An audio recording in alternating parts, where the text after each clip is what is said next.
Hello guys, स्वागत है आप सभी का आपके अपने channel chemistry bye KD sir में। आज का हमारा टॉपिक है कोऑर्डिनेशन नंबर। हम लोग कभी किसी भी कॉम्प्लेक्स कंपाउंड में कोऑर्डिनेशन नंबर कैसे फाइंड करेंगे, ये हम लोग आज सीखेंगे। एक्चुअली कोऑर्डिनेशन नंबर हमें कैसे फाइंड करना है, ठीक है। तो देखिए, कोऑर्डिनेशन नंबर फाइंड करने के लिए कल की वीडियो में मैंने आपको बताया था एक्चुअली कि हम कैसे किसी भी कॉम्प्लेक्स कंपाउंड का ऑक्सीडेशन नंबर फाइंड करेंगे, ठीक है।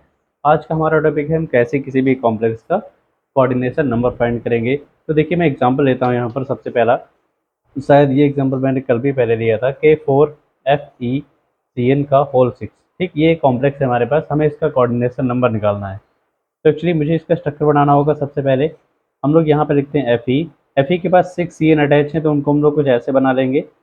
CN, इधर भी CN लिखना है। एक्चुअली में इस Fe के पास 6 CN है हमारे पास, तो हम 6 CN लिख देंगे, ठीक है। भैया, इस ज्योमेट्री का नाम होता है, एक्चुअली इस ज्योमेट्री को हम लोग बोलते हैं ऑक्टाहेड्रल। क्या बोलते हैं? ऑक्टाहेड्रल। देखिए, कई लोगों को कन्फ्यूजन हो रहा होगा, यहाँ पर लिगेंड तो 6 है, फिर इसकी ज्योमेट्री ऑक्टा कैसे होगी? ऑक्टा का मतलब आप याद रखिए भैया, यूपीएससी में ऑक्टा का मतलब 8, ज्योमेट्री में ऑक्टा का मतलब 6 होता है, ठीक है। अब जो हमारे पास K4 थे उनको बाहर लगा देंगे हम लोग इधर, ठीक। अब देखिए यहाँ पे हो क्या रहा है, एक्चुअली एक CN जो होता है उसके पास एक लोन पेयर को डोनेट करने की टेंडेंसी होती है। यानी कि यहाँ पर 6 CN है, वो क्या करेंगे, 6 pair of lone pair donate करेंगे किसके पास? Fe के पास। Fe एक्चुअली क्या होता है? CMA का मतलब होता है सेंट्रल मेटल आइटम, ठीक है। एक ऐसा एटम और आयन भैया जो चारों तरफ से इलेक्ट्रॉन्स को एक्सेप्ट करता है, उसे हम लोग क्या बोलते हैं? Central metal atom. और जो बाहर ये एक्चुअली CN आपको दिख रहा है, जो इलेक्ट्रॉन को डोनेट कर रहा है, इसे हम लोग बोलते हैं लिगेंड। क्या बोलते हैं भैया? लिगेंड बोलते हैं, ठीक है। तो देखिए यहाँ पे एक्चुअली कोई भी सेंट्रल मेटल आइटम जितने पेयर ऑफ इलेक्ट्रॉन्स को एक्सेप्ट करेगा, वही उसका क्या होता है? कोऑर्डिनेशन नंबर होता है। यानी कि यहाँ पर जो Fe है वो कितने पेयर डोनेट एक्सेप्ट कर रहा है? 1 2 3 4 5 6, यानी कि इसका कोऑर्डिनेशन नंबर कितना हो जाएगा? 6 हो जाएगा। आप समझ लीजिएगा, फिर से मैं बता रहा हूँ एक बार कि कोई भी सेंट्रल मेटल आइटम जितने लोन पेयर ऑफ इलेक्ट्रॉन्स को एक्सेप्ट करेगा, वही उसका क्या होता है? Coordination number. इसी वजह से यहाँ पर Fe का कोऑर्डिनेशन नंबर कितना हो जाएगा? 6 हो जाएगा। दूसरा एग्जांपल लेते हैं हम लोग। जैसे एग्जांपल लिया हमने K2NiCN का होल 4। ठीक, इसका स्ट्रक्चर बना के देखते हैं। वैसे हम अगर इसको ऐसे भी करें तब भी पता चल जाएगा हमको। CN एक ऐसा लिगेंड है जो एक पेयर इलेक्ट्रॉन को डोनेट करता है, 4 CN है। यानी कि यहाँ पर इसका कोऑर्डिनेशन नंबर कितना हो जाएगा? 4 हो जाएगा। कोई दिक्कत नहीं, आगे बढ़ सकते हैं हम लोग। एक एग्जांपल है हमारे पास NiCO का होल 4, ठीक है। ये O लिखा हुआ है एक्चुअली, ठीक। इसमें क्या है देखिए, CO भी एक ऐसा लिगेंड है जो एक पेयर इलेक्ट्रॉन को डोनेट करता है। यानी कि इसका कोऑर्डिनेशन नंबर कितना हो जाएगा? 4 हो जाएगा। आगे बढ़ते हैं हम लोग। एक एग्जांपल है हमारे पास FeCO का होल 5। अब अगर इसमें हम लोग फाइंड करें इसका कोऑर्डिनेशन नंबर Fe का, तो देखिए एक CO एक पेयर इलेक्ट्रॉन को डोनेट करता है, यानी कि 5 CO हो, तो इसका कोऑर्डिनेशन नंबर कितना हो जाएगा? 5 हो जाएगा। शायद हमें कोई दिक्कत नहीं होगी यहाँ तक।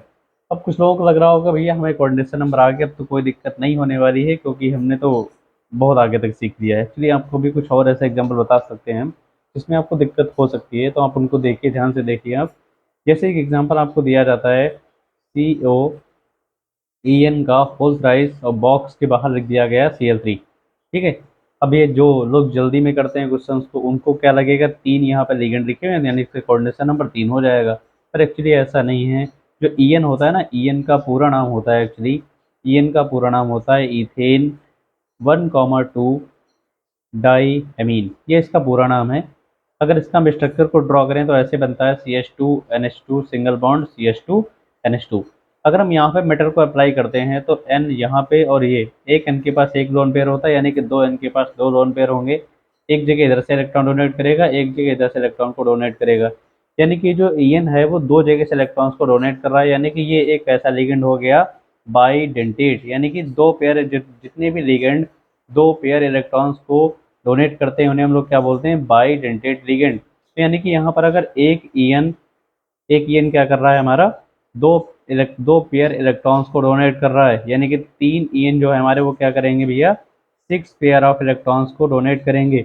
यानी कि इसका जो कोऑर्डिनेशन नंबर 3 नहीं बल्कि कितना हो जाएगा? इसका कोऑर्डिनेशन नंबर 6 हो जाएगा। तो आप इस टाइप के क्वेश्चंस को थोड़ा ध्यान से करिएगा जिसमें कोई बाईडेंटेट लिगेंड आ जाता है। दूसरा, आगे बढ़ते हैं हम लोग। जैसे कि हमें एग्जाम्पल दिया जाए K3Al C2O4 का होल थ्राइस। फिर से आपको वही काम दिया गया। एक्चुअली आप थोड़ा सावधान होकर काम करिएगा। एक्चुअली यहाँ पर C2O4 आ गया। C2O4 भी एक ऐसा लिगेंड होता है, बाइडेंटेड मैं आपको करके दिखाता हूँ। एक्चुअली इस लिगेंड का नाम होता है ऑक्जेलेट। ठीक है, तो जैसे कि एग्जांपल होता है COOH सिंगल बॉन्ड COOH, इसका नाम होता भी है ऑक्जेलिक एसिड। अगर हम लोग यहाँ से दो H को हटा दें, इस वाले को और इस वाले को, तो हमारे पास बचेगा COO, यहाँ भी COO, और जहाँ से H हटता है वहाँ पे माइनस आएगा भैया, क्योंकि H पे प्लस होता है, तो प्लस अगर बाहर निकल जाएगा तो माइनस बचेगा। अगर यहाँ पर हम मेटल को अप्लाई करें तो देखिए ये वाला पेयर डोनेट करेगा, ये वाला पेयर भी डोनेट करेगा, यानी कि ये कैसा लिगेंड हो गया, बाई डेंटेट लिगेंड हो गया। आप कह सकते हैं कि यहाँ पर वही काम होगा कि एक C2O4 क्या करेगा, दो पेयर इलेक्ट्रॉन्स को डोनेट करेगा, यानी कि यहाँ पर 3C2O4 क्या करेंगे, 6 पेयर इलेक्ट्रॉन्स को डोनेट करेंगे, यानी इसका कोऑर्डिनेशन नंबर कितना हो जाएगा एल्यूमिनियम का, फिर से इसका कोऑर्डिनेशन नंबर 6 हो जाएगा। तो आप बिल्कुल कंफ्यूज मत होइए भी ऐसे क्वेश्चंस में। अगर कोई लिगेंड ऐसा आता है जो बाइडेंटेट होता है, तो उस वक्त आपको क्या करना है, एक लिगेंड दो पेयर इलेक्ट्रॉन डोनेट करता है, इस चीज़ को आपको दिमाग में याद रखना होगा। बाकी हम आगे बढ़ते हैं। आईएससी बोर्ड में कुछ क्वेश्चंस आए हैं एक्चुअली जो पूछे गए हैं कोऑर्डिनेशन नंबर पर बेस्ड, आप उनको देख लीजिएगा जरा। मैंने ऑक्सीडेशन नंबर आपको कल सिखा दिया है, शायद एक बार मैं और रिकॉल करा देता हूँ आपको, तो बड़ी बात नहीं थी। कैसे डायरेक्ट करते हैं उसको एक्चुअली, जैसे में एग्जांपल दिया गया K3FeCN का होल 6। अगर आपको इसको डायरेक्ट ऑक्सीडेशन नंबर इसका फाइंड करना है तो उसका तरीका ये होता था कि यहाँ पहले CN यहाँ पर जितने हैं उन पे चार्ज लिख देते हैं ऊपर। एक CN पे माइनस का 1 होता है, 6 CN का चार्ज माइनस का 6 होगा। एक K पे प्लस का 1 होता है, 3 K पे प्लस का 3 हो जाएगा। अब देखिए यहाँ पर माइनस का 6 है, प्लस का 3, कितना और प्लस हो तो ये बराबर हो जाए, बैलेंस हो जाएगा 3, यानी कि 3 प्लस और हो तो प्लस माइनस चार्ज हमारा बैलेंस हो जाएगा। तो एक्चुअली यहाँ पर यही 3 जो आया नंबर, ये इसका क्या हो जाएगा, ऑक्सीडेशन नंबर हो जाएगा किसका, Fe का। एक एग्जांपल और देख लेते हैं हम लोग, जैसे कि हमारे पास एग्जांपल लिखा है K2NiCN का होल 4। तो देखिए यहाँ पर क्या हो रहा है एक्चुअली, CN 4 है यानी कि माइनस का 4 हो जाएगा, K2 है तो प्लस का 2 हो जाएगा। एक्चुअली अगर इसका ऑक्सीडेशन नंबर कितना आएगा, अब देखिए भैया इस चार्ज को बैलेंस होने के लिए +2 चार्ज चाहिए, तो निकल का चार्ज कितना आएगा, +2, यानी इसका ऑक्सीडेशन नंबर कितना हो जाएगा, +2 हो जाएगा। ये वीडियो मैंने कल एक पूरा कंप्लीट आपको ऑक्सीडेशन नंबर पे बना के दिया, आप उसको देखिए। अगर आपको ऑक्सीडेशन नंबर में कोई भी दिक्कत है तो आगे बढ़ते हैं, हम लोग क्वेश्चंस को देखते हैं एक्चुअली जो आईएससी बोर्ड ने पूछे हैं। तो देखिए ये क्वेश्चन है एक्चुअली जो पूछा है इन लोगों ने, आईएससी बोर्ड वालों ने। ये क्वेश्चन आया आपका 2023 में। ये कह रहे हैं कि यहाँ पे हमें एक कॉम्प्लेक्स दिया गया, the coordination number and oxidation state of the complex K4FeCN6 are dash and dash respectively. तो हमें यहाँ पे फिल इन द ब्लैंक्स का क्वेश्चन आया एक्चुअली। तो भैया K4FeCN6 का दिया गया, हमें इसका पहले क्या बताना है, कोऑर्डिनेशन नंबर, फिर क्या बताना है इसका ऑक्सीडेशन नंबर। तो इसका कोऑर्डिनेशन नंबर कितना होगा आप जान सकते हैं, शायद 6CN है तो यहाँ पे 6 आ जाएगा, और यहाँ पे 4 लिखा हुआ है, तो ये इसकी वजह से इसका ऑक्सीडेशन नंबर कितना हो जाएगा, 2 आ जाएगा। यहाँ पर 6 कर देंगे हम लोग, यहाँ पे कितना आएगा 2, बस हो गया। तो अगर आप ऑक्सीडेशन नंबर कोऑर्डिनेशन नंबर को पढ़ लेते हैं तो आप ऐसा मान के चलिए कि एक नंबर आपका कंफर्म हो जाता है इससे। ये क्वेश्चन लगभग आता ही आता है। एक क्वेश्चन और दिया है हमें, the coordination number and oxidation state of element E in the complex ENH3 का होल 4 Cl2 ब्रैकेट के बाहर लिखा हुआ है NO3 आर रिस्पेक्टिवली। हमें ये कॉम्प्लेक्स एक्चुअली दिया गया है, तो इसमें क्या करना है, हमें इसका कोऑर्डिनेशन नंबर बताना है और ऑक्सीडेशन नंबर बताना है। ई क्या है ये हमें नहीं बताया गया है, हमें इससे कोई दिक्कत नहीं है, परेशान बिल्कुल नहीं होना है। हमें ई पता हो या ना पता हो, तभी हम लोग आसानी से कोऑर्डिनेशन नंबर और ऑक्सीडेशन नंबर फाइंड कर सकते हैं। मैं इस एग्जांपल को आपको करके दिखाता हूँ। एग्जांपल हमें दे रखा है ई लिखा हुआ है यहाँ पे, ठीक है। एग्जांपल हमारा लिखा हुआ है भैया ई और NH3 का होल 4, और बाद में आगे लिखा हुआ है Cl2, ठीक है। बॉक्स के बाहर उन्होंने लिख दिया NO3।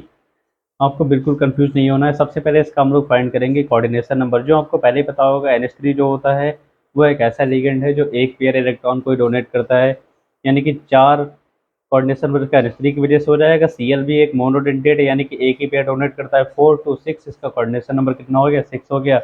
अब बात करते हैं इसके चार्ज की, मतलब ऑक्सीडेशन नंबर की। तो देखिए यहाँ पर NO3 पे माइनस का 1 चार्ज होता है, एक Cl पे माइनस का 1 होता है, 2 Cl पे माइनस का 2 हो जाएगा। तो देखिए यहाँ पर माइनस कितने हो गए हमारे पास, -3 हो गए, दोनों का ऐड करेंगे तो।